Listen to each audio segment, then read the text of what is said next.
Une jeune femme entra dans un restaurant chic, la tête haute et le regard assuré. Elle venait de recevoir un message lui annonçant un possible entretien d'embauche dans cet endroit prestigieux. À peine avait-elle franchi la porte qu'un serveur s'avança avec un sourire courtois. « Bonjour madame, avez-vous une réservation ?» Elle le dévisagea de haut en bas, le ton sec et hautain. « Est-ce que j'ai l'air d'avoir besoin d'une réservation ? Je suis ici pour une réunion importante. Apportez-moi simplement un verre d'eau. » Le serveur s'inclina légèrement et s'éloigna sans un mot. Quelques instants plus tard, un vieil homme entra. Ses vêtements étaient simples, presque usés. Il tenait un petit papier froissé dans la main et regardait autour de lui, visiblement nerveux. « Excusez-moi, dit-il d'une voix douce, êtes-vous mademoiselle Rebecca ? On m'a dit de vous rencontrer ici pour l'entretien. » La jeune femme éclata d'un rire moqueur. « Vous ? L'intervieweur ? Ne me faites pas rire. Vous ressemblez à un mendiant.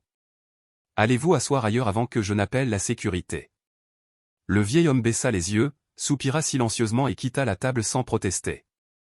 Quelques minutes plus tard, le manager du restaurant s'approcha. « Madame, le propriétaire souhaite vous rencontrer. » « Le propriétaire ? » Enfin, répondit-elle en ajustant sa coiffure, pleine de confiance. Mais lorsqu'elle entra dans le salon privé, son cœur manqua un battement. Le vieil homme se tenait là, vêtu cette fois d'un élégant costume. Son regard était calme, mais glacial. « Asseyez-vous, mademoiselle, dit-il d'une voix ferme.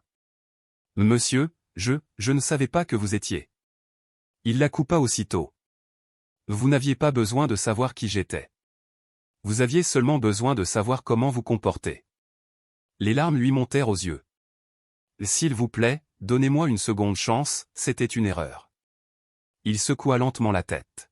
« Nous ne recrutons pas ceux qui ne respectent que les gens qu'ils jugent importants. » Elle resta figée, muette, réalisant que son arrogance venait de lui faire tout perdre. Cœur rouge, laissez un cœur si vous croyez que le respect ne devrait jamais dépendre de l'apparence.